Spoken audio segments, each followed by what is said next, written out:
everybody. My name's Pat Green. August 23rd is Mean Green Night. Wear your green. Put up your claws and have a ball, y'all. Well, hey, everybody. We are here at Galleywinter Gallery with the one and only Pat Green, one of the headliners for the North Texas Fair and Rodeo, playing August 23rd. Thank you very much for meeting here with us, man. Huge fan. Yeah, I'm happy to be here just because I'm here every day anyway. So y'all made it very convenient. Thank you. Got to mix it up a little bit. I dig it. So, first question I wanted to ask you on the last album, Home. Yes. You had a line. I was blind to the game. I sang the wrong songs and disappeared for way too long, but I finally found my way home. You spent quite a few years in the major music label machine. Yeah, no doubt. Put out like 6 albums in 8 years, churning and burning, and then you got a well-deserved break, and then got to come back as an independent artist. Sure. It's got to be way more fun like this. What's some of the biggest differences in the music you're getting to create now versus the music back then? Well, yeah, I stopped because there were other people pushing the gas pedal and with their hands on the steering wheel rather than myself and my band, and I don't mean that in like I'm still proud of a lot of those songs, but there are some of those songs where I wouldn't have recorded, and then I didn't really feel a great deal of faith in those songs. So taking that break and then coming back and getting to be just myself was, that's finally found my way back home. And I mean, I don't think I sang all the wrong songs, but because some of them were really big hits and, provided for my family. So I can't of course. I mean, that was a big blanket that I threw over that. But, now and being here as the gray beard and I'm just a happier guy. And, glad to be. I don't sing as much. I don't go on the road for 200 days a year. As I'm out for a year. I'm out for 80 or 90 shows a year, a couple days a week. Dig it. Very cool. So what was that breakthrough moment? What was the moment where you said, you know what, I'm going to Nashville. I'm going to make it in music. This is what I'm going to do. I spent a lot of time with Willie Nelson and the my mentors, Jerry Jeff Walker, etc. And they were like, hey, listen, if you want to make it on the radio and play all over the U.S. and all over the world, you got to go where the music is made. And, Willie Nelson signed contracts in Nashville, Waylon Jennings, Johnny Cash, Jerry Jeff. If you really want to get on radio and play and sing for the rest of your life in front of a lot of people, you have to get on the radio. Sure. And so that's why I signed with Universal. Actually, I signed in New York first. Wow. Because I didn't want them to, I didn't want to go to Nashville and then stick a cowboy hat on me and, a nice shiny belt buckle. And I rarely wore shoes back then. So I wanted to be myself and get ahead of steam. And that's when Wave on Wave came out and we got to be what we got to be. And then I signed with Nashville. I signed with RCA in Nashville. Cool. And on the advice of Willie, actually, I called him and I said, hey, is Joe Galante a good guy? And he was like, he's a great guy. And, we had another half dozen hits, and now I'm the most happy unemployed guy you ever met. I love that. Well, and it kind of leads into what my next question was going to be. Coming from Texas, was there an expectation as far as what a Texas artist was going to be? Is there a difference between the music coming out of Texas versus coming out of Nashville or New York or any of those kinds of things? And were you fitting that mold? Were you working against it? What was that expectation like?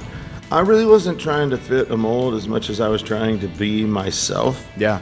And write the song. The only way I know to write a hit song is to tell the truth about how you feel about something, be it good or bad. I've written songs about the problems in my life. I've written songs about the happiness of my life, and all of them.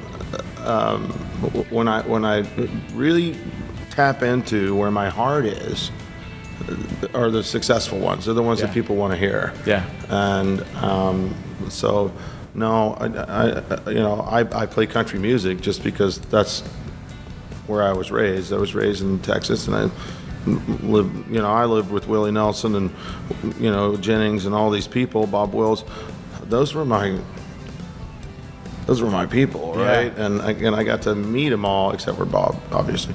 but I got to be friends with Jerry Jeff, and then next thing you know, it's like I really had a sense of self. Yeah, very cool. Very, very cool. So, you recently released a U2 cover, All right. "Trip Through Your Wires." Also, you I'd like to you thank have my Joe brother Ely David on it for as well. that. Yeah. I mean, so what made you want to say, "Man, I'm going to partner with Joe and I'm going to cover this song"? Where did that come from? Because I did awesome, that for my by the way. brother David. He was a huge musical influence in my life. He would always, point me in the right direction in between Motown, and I'd never heard U2 before until David said, "Hey, listen to this." And I remember going to see the movie Rattle and Hum. Yeah. At the Dollar, Pictures on Lake Air, there in Waco, where we grew up, and I just saw this amazing thing happen in front of me, and I'll never forget. And so anyway, "Trip Through Your Wires" came about because, and I hadn't thought about it in years, but my old drummer and producer, Justin Pollard, came to me and said, "Hey man, have you thought about Trip Through Your Wires?" And then Rattle and Hum stormed through my head, and he goes, "What do you think about Joe Ely?" And he's like one of my not only great friends, but mentors. I love his performance, and just his projection is so unique, and obviously tried to steal as much as I could from him. But anyway, he plays the harp, great harp player, and it was just a natural fit. So he played the harp on that. Yeah, Joe did. Man, I'm telling the harmonica with your voice, man, it was like it was made for you. It's really, really good track. I loved it. Well, all credit to Joe. He is, he's just, he's just one of the greatest. I mean, he's the top of the pile, right? And so, that was a pleasure for me as well. That's awesome. So Denton, we've got University of North Texas. We've got a lot of artists. It's a very creative scene. You got George Dunham for crying out loud. Yeah, right. You got George Dunham from The Ticket. Yeah. He's the best. He's a great guy. We wrote that song, The Last Whistle. Yes. Yeah, yes. Till the Last Whistle Blows, and it's gotten a huge amount of airplay. Yeah. And we're playing it for the first time live. Sweet. At the Denton, Heard it here first. Heard it here first. That's the first time my band's going to play it, and George That's is cool. going to come sing it with me. Oh, that's awesome. I'm looking forward to that. So we've got so many artists, especially young artists, in the hustle and trying to start the grind and all of that. I'm going to go a little bit left field. You've got your song Right Now that you did with Sheryl Crow. Awesome song about you and your wife. You've been together for quite a while. In trying to start your career in art and in music and doing something creative, that hustle can be difficult, especially in relationships. Is there any secret truly for an artist to maintain those relationships while touring and traveling and doing all of this and trying to create something that they love so much but still maintain those relationships? Well, I wouldn't be anything at all without the strength of my wife. Those years where I was out on tour for, like I said, for 2/3 of the year. When my daughter was born, I saw her for 10 days, and then I didn't see her again for 6 months. That strength is, if you're gonna be in the music business, marry a good girl, or else you don't have anything. But also, when I slowed down and stopped being that, the art, my creativity didn't stop. Right. Even though, I think about like Jimmy Buffett and James Taylor and, all those guys. I remember the first 3 albums of those guys that I bought, but I haven't bought a new one in a while. And I feel like that pretty much everybody feels that way about me. Is that, it's kind of a greatest hits reel that goes over and over, and then you want to see the same songs every time you go see a show. So I had to find an outlet where I could use my creativity, and it just became like sculpting and painting and just a way to. I mean, it has to get out, or else I go crazy, and then. Yeah, bad things happen. I end up, 30 days from a normal life. Well, you have a very creative family. Tell us a little bit about Corey Green Designs. Oh my gosh. she works harder than any person I have ever met, and Wow. that comes from her family. They're West Texas people in the Panhandle, and it's just it's a fine compliment to say that those are the hardest working Texans that I've ever met. And she is the first daughter of that family, and I'm not kidding. Like, she gets up before I get up. And she's, I'm going to go do yoga, or I'm going to go spin, and then I'm going to go to work, and I'll see you at 5 o'clock. And I'm like, okay, I'm thinking about sleeping about another 2 hours, and then I might go to the studio and do some art, and then I'll probably take a nap. I love it. Yeah. I mean, but her strength gives me the ability to, I don't know, find more strength in my own personality, and choose to be more active and better and more creative. And but yeah, her business is doing great. She has clearly handbags as well that are in all these stadiums across the U.S. She's in all these hotels, and her jewelry is like, everywhere I go, I see it. And then some lady will come up to me and like, "Are you Pat?" And I'm like, "Yes." She's like, "This is your wife's," and I'm like, "I know, I've seen that before." The only bad thing about it is that these little pieces of little fine metal and the little clippings of the jewelry that she doesn't need end up on the floor, and then they end up in my foot. But that's occupational hazard. Yeah, I like it. So I got one more question, and then I want to go around this gallery and see some more of this really incredible artwork you've created. But we've got a traditional question here at Denton Radio. So this is our version of Marry One, Kill One, something one. But we do write, tour, duet. If you had to pick 3 artists, one you want to write with, one you want to tour with, one you want to do a duet with, who would they be? I've already done it. Yeah, well, that's true. That's a good point. That's a good point. No, I haven't done it. I'm just trying to be a smart. My duet dream was Cheryl, without a doubt. Awesome. So we'll check that box. I would have loved to have written with Johnny Cash.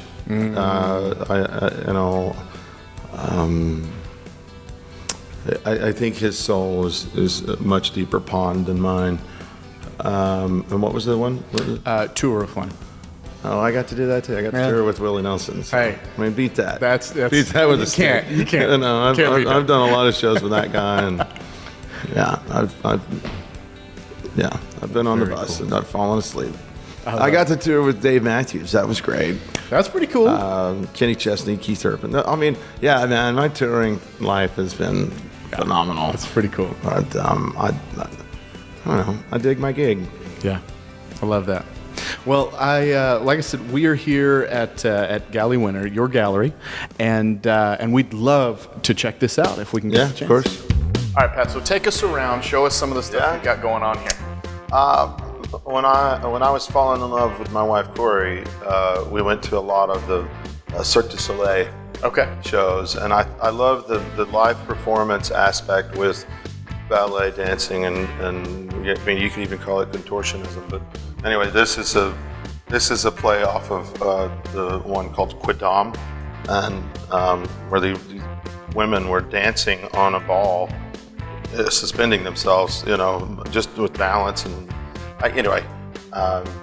So that's what inspired that. But I do a lot of, I like the human nature of dancing, and just it brings us together. It makes people, part of one another. Yeah, it joins us all together. I love it. The piece is just beautiful. Well, it's one of my favorites for sure. What else we got? Okay, so this would be Gilles Raval. He is from France. This is one of his newest lines. Okay. It's called Bending the Lines. These are one of the faces. There's another one over there, but it's made out of maple. And these, I'm not kidding, how you can imagine how much time it takes to stack pieces all this, right? And get it right. And then he burns it to bring out the lines, and then he paints it. And they're fantastic. They sell all over the world. It's one of his, he's a very famous artist. Absolutely incredible. And he was really a mentor of yours, right? Absolutely, yeah. We met, and this is another one of his. This is I don't know what you want to call it, but it's called Pawn. Okay. But this is bronze as well. Wow. But he does both abstract as well as totally. You can see it. Come here. Yeah. Watch this. Look at this horse. Like he does. His horses are better than my horses. No, this was one of the first ones that caught my eye when we walked in here. Right. Absolutely incredible. This is made out of stainless steel, which this whole place would burn down, and this would be just like that. Yeah. It would not change at all. It's absolutely incredible. But this was another series that he did. We have a few other pieces in here like that, but this is more bending the lines. Yeah. To be able to envision all of this before you even start, as you're cutting all of these pieces. Yeah, how do you make something straight turn? Yeah. Right? See, all these pieces are straight, but the way he places them Right. That's absolutely incredible. makes them bend like that. Amazing. That's one of my horses, which is not nearly as cool. It's still pretty cool. I mean, I make horses that look like horses. Like horses, yeah. Yeah, his horse looks like a race car. Yeah. So we're getting to go behind the scenes. Yeah, okay, so you were just up in the gallery part, but this is the workshop, so these are unfinished works. Okay. This is an elephant that I'm doing for my wife's birthday. This is called All Eyes on Me. That is what it looks like in clay before I make it into bronze. Wow. These are the dancers. These two figures never touch. It's called Prelude. And I think it's really cool that they never almost get to touch, but they don't get to touch. Yeah. Right? Cool. These divers, I haven't welded these together yet, but these will be 4 divers welded together at the hands, and then another weld between the two, so that they can all hang together on a wall. Love the water look. Isn't that fun? Cool. Yeah, it's really cool. That's a new dancer that I haven't finished yet, but it's not, it's probably another month worth of work to get that one done. Amazing. But it'll be fun to look at. Yeah. Like those other ones up front. So like cool. I said, I do a lot of dancers. Yeah. I love it. Well, you're a performer. It's just in the blood. I do a lot of these guitars. This is what it looks like. Okay, obviously you can still move these pieces. Okay. But this is Cubism. Okay. Which I got to fall in love with Matisse and Pablo Picasso. They really were into the Cubist work, and that's a finished one that's kind of odd in nature. But, I love it. Once I get it to exactly where I want it, I'll set it in resin like that, and it'll look like it's held on by glass. I love it. Has Mark Cuban ever ordered one? I'm just kidding. Mark Cuban's a friend of mine, but I know he's never asked me for any of my art in his house. I'm surprised. I think he has enough money to buy really good stuff. Come on. And there's all my stuff that I'm working on right now. So cool. Pat, this is an incredible, incredible tour. Thank you so, so much. It's my pleasure. I enjoy, and I've been a show off all my life. I love it. Well, guys, do not miss your chance to see the legend of country music, Mr. Pat Green himself, right at the North Texas Fair and Rodeo, August 23rd. Get your tickets, ntfair.com. Thanks again for being with us, Pat. Pleasure to be here. What else do I have to do today?